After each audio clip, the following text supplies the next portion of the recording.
Hello students, welcome to my channel. Today we are going to learn about sexual reproduction in flowering plants, which is chapter 2 of biology class 12th. तो हम इसका part 3 पढ़ रहे हैं, part 1 और part 2 हम पढ़ चुके हैं. किसी ने नहीं पढ़ा हो तो वो हम लिंक डिस्क्रिप्शन में दे देंगे. तो हम बढ़ते हैं आगे.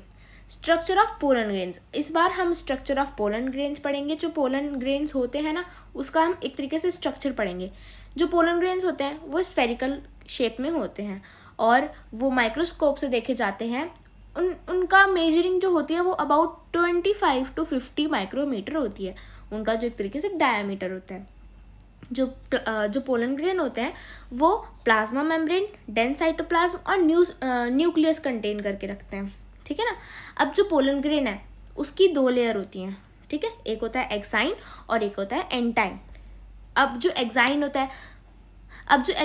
है वो एक थिक, हार्ड और सबसे बाहर वाली लेयर होती है.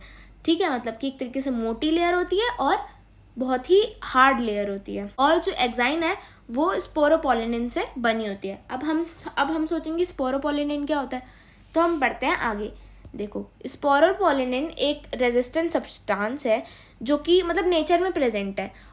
वो एक तरीके से डिग्रेडेड ही नहीं होता, मतलब एक तरीके से उसको हम स्ट्रॉन्ग एसिड से भी मिलाएं या एंजाइम या इवन माइक्रोब से भी उसको हम करें ना, तो वो डीजनरेट होता ही नहीं है. एक्साइन हैज़ एपरेचर, मतलब कि जो एक्साइन है उसमें पोर्स होते हैं कुछ प्लेसेस में जहाँ पे स्पोरोपोलिनिन एब्सेंट होता है. ठीक है, मतलब जहाँ पे स्पोरोपोलिनिन नहीं होता वहाँ पे पोर्स होते हैं. और जो वो पोर्स होते हैं वो हम क्या कहते हैं, जर्म स्पोर्स कहते हैं. और जो जर्म स्पोर्स होते हैं वो हमें क्या प्रोवाइड करते हैं, वो हमें प्रोवाइड करते हैं फॉर्मेशन. और जो पोलन ट्यूब होता है उसको मतलब एक तरीके से उसका फॉर्मेशन करवाने के लिए, उसको बनवाने के लिए. Example pollen germination. अब आते हैं इंटाइन पे, जो उसकी इनर लेयर थी. Intine is a thin, delicate and inner wall layer of pollen grain. जो हमने एक्साइन पढ़ा था, एक्साइन थिक थी मतलब मोटी थी और हार्ड थी और सबसे बाहर वाली लेयर थी. अब हम एंटाइन पढ़ रहे हैं तो एंटाइन एक तरीके से पतली है और सबसे अंदर वाली लेयर है. और जो एंटाइन है वो उसमें मतलब एक तरीके से कंटिन्यूअस लेयर चलती रहती है और उसमें कोई जर्म स्पोर्स नहीं होते. और वो किससे बनी होती है, सेलुलोज और पेक्टिन से. अब आगे बढ़ते हैं. अब ये बहुत ही इम्पोर्टेंट है. ये जो डायग्राम है, इस डायग्राम में आप एक तरीके से देखो कि कैसे हमारे वेजिटेटिव सेल और जनरेटिव सेल्स बनते हैं. अब जो माइक्रोस्पोर्स होते हैं वो जब मैच्योर हो जाते हैं तो वो 2 सेल पोलन ग्रेन में कंसिस्ट हो जाते हैं. एक होता है लार्जर वेजिटेटिव सेल और एक होता है स्मॉलर जनरेटिव सेल. अब आप डायग्राम में देखो, जो लार्जर है वो क्या है, वेजिटेटिव सेल है. और जो जनरेटिव सेल है वो है छोटा. और जो वेजिटेटिव सेल है वो डेंस साइटोप्लाज्म को कंटेन करके रखता है. और वो एक तरीके से इरेगुलर शेप न्यूक्लियस होता है, जो कि मतलब एक तरीके से उसका कोई शेप मतलब डिफाइन ही नहीं कर सकते, है ना, उसकी इरेगुलर शेप होती है.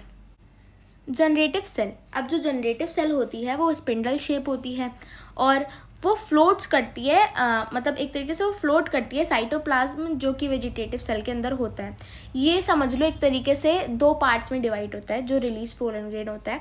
एक के अंदर होता है 2 सेल, मतलब 2 सेल पोलन ग्रेन होता है, एक के अंदर 3 होता है. ठीक है ना. जो 2 सेल होते हैं वो 60% ऑफ एंजियोस, मतलब एक तरीके से वो 60% पाए जाते हैं और जो दूसरे होते हैं वो 40% पाए जाते हैं. वायलेंट रिमेनिंग एंजियोस्पर्म्स जो कि 40% होते हैं, ये 2 हैप्लॉइड मेल गैमेट्स को प्रोड्यूस करते हैं. और जो 60% होते हैं वो 2 सेल पोलन ग्रेन्स होते हैं, वो एक तरीके से रिलीज आउट हो जाते हैं. तो वहाँ पे सिर्फ एक होता है. और जो 40% होता है वहाँ पे 2 हैप्लॉइड मेल गैमेट्स होते हैं.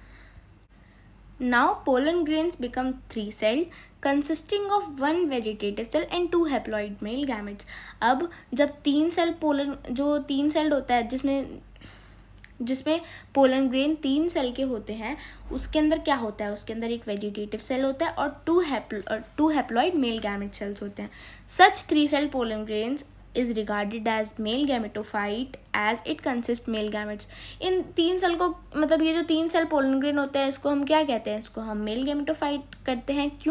क्योंकि ये एक तरीके से मेल गैमेट्स को कंटेन करके रखता है. It's a very simple explanation. देखो ये नीट टिप है. एक एक क्या बहुत सारी हैं। तो जो हम स्टडी ऑफ पोलन ग्रेन्स होता है उसको हम क्या कहते हैं, उसको हम पोलिनोलॉजी कहते हैं। अब पोलन ग्रेन्स हम एक तरीके से पोलन ग्रेन्स को कैसे रिप्रेजेंट करते हैं, हम पोलन ग्रेन्स को as a male gametophyte represent करते हैं। germ pores are of two types in which 3 in dicot and 1 in monocot। अब जो germ cells होते हैं वो 2 टाइप्स के होते हैं, जिसमें 3 डाइकॉट होते हैं और मोनोकॉट में 1 होता है। अब जो स्पोरोपोलिनिन होता है वो एक केमिकल एसिड होता है जो कि फैटी एसिड कहलाता है। अब ये देखो डायग्राम है, इट्स वेरी इंपॉर्टेंट, ये आ जाता है बोर्ड में कि पोलन ग्रेन का स्ट्रक्चर ऑफ पोलन ग्रेन करो और इसको एक्सप्लेन करो। तो देखो इसमें एक्साइन है, एंटाइन है, प्लाज्मा मेम्ब्रेन है, जर्म पोर है, जर्म पोर बताया था, इसके सारे फीचर्स बता दिए, vegetative cell, generative cell, vacuole, है ना। Thanks for watching, and if you like this video then please don't forget to like, share and subscribe and comment down below. Thank you.